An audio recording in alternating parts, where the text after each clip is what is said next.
누가복음 5장. 한 번은 예수께서 게네사렛 호수가에 서 있는데 무리가 하나님의 말씀을 더 잘 들으려고 그분께로 몰려들었다. 예수께서 배 두 척이 묶여있는 것을 보셨다. 어부들이 막 배에서 내려 그물을 씻고 있었다. 예수께서 시몬의 배에 올라타셔서 배를 배 안에서 조금 떨어지게 띄우라고 부탁하셨다. 예수께서 그 배에 앉으셔서 배를 설교단 삼아 무리를 가르치셨다. 가르치기를 마치시고 나서 예수께서 시몬에게 말씀하셨다. 깊은 물로 나가서 그물을 내려 고기를 잡아라. 시몬이 말했다. 주님, 우리가 밤새도록 열심히 고기를 잡았지만 피라미 한 마리 잡지 못했습니다. 하지만 주님께서 그렇게 말씀하시니 그물을 내리겠습니다. 말을 마치자마자 그물에 더 이상 담을 수 없을 정도로 많은 고기가 가득 잡혔다.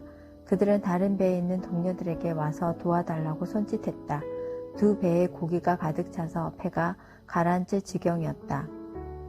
이것을 본 시몬 베드로가 예수 앞에 무릎을 꿇었다. 주님, 떠나주십시오. 저는 죄인이어서 이 거룩함을 감당할 수 없습니다. 저를 내버려 두십시오. 잡은 고기를 끌어올리자 시몬과 그 곁에 있던 사람들이 모두 두려움에 사로잡혔다.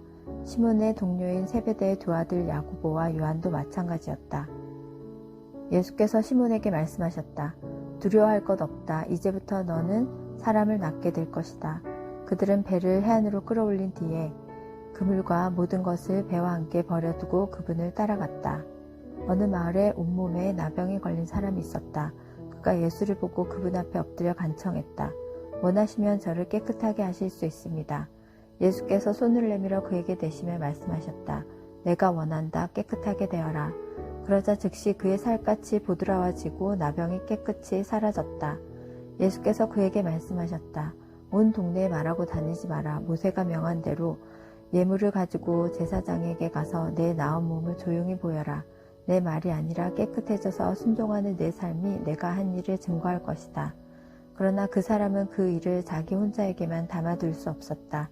소문이 곧 퍼져나갔다. 어느새 큰 무리가 말씀도 듣고 병도 고치려고 모여들었다. 예수께서는 할 수 있는 한 자주 외딴 곳으로 물러나 기도하셨다. 하루는 예수께서 가르치시는데 바리새인과 종교 교사들이 둘러앉아 있었다. 그들은 갈릴리와 유대의 모든 마을과 멀리 예루살렘에서 온 사람들이었다. 하나님의 치유 능력이 예수께 임했다. 사람들이 중풍병자 한 사람을 들것에 실어서 데려왔다. 그들은 집 안으로 들어가 예수 앞에 그를 데려다 놓을 방법을 찾고 있었다.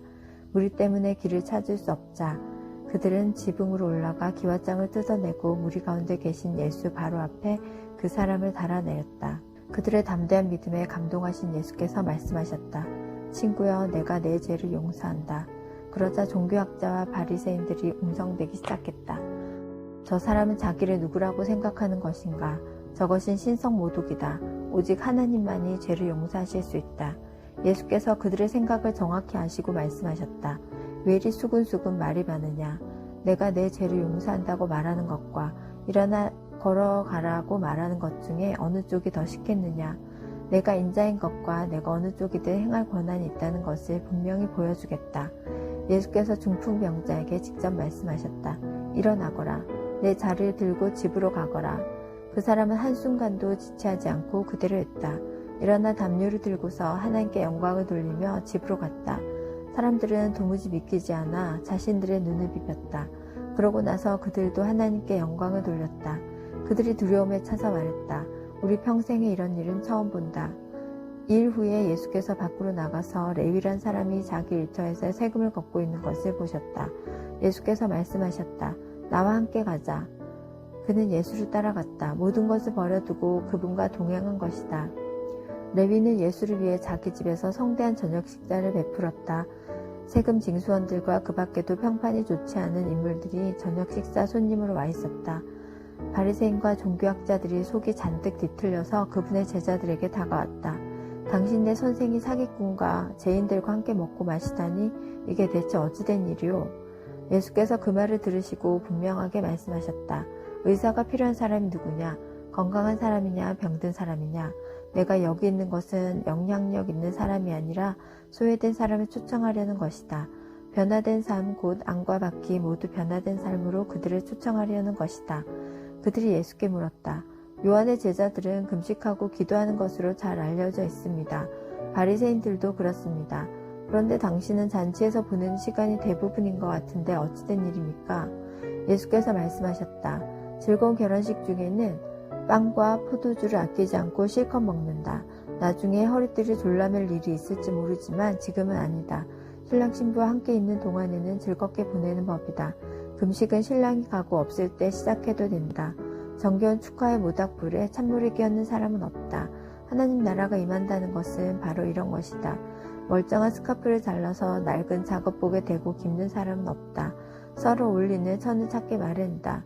낡고 금이 간 병에는 포도주를 담지 않는 법이다. 새로 담근 포도주는 단단하고 깨끗한 병에 담는다. 그리고 잘 묵은 고급 포도주를 맛본 사람은 덜 묵은 포도주를 찾지 않는다.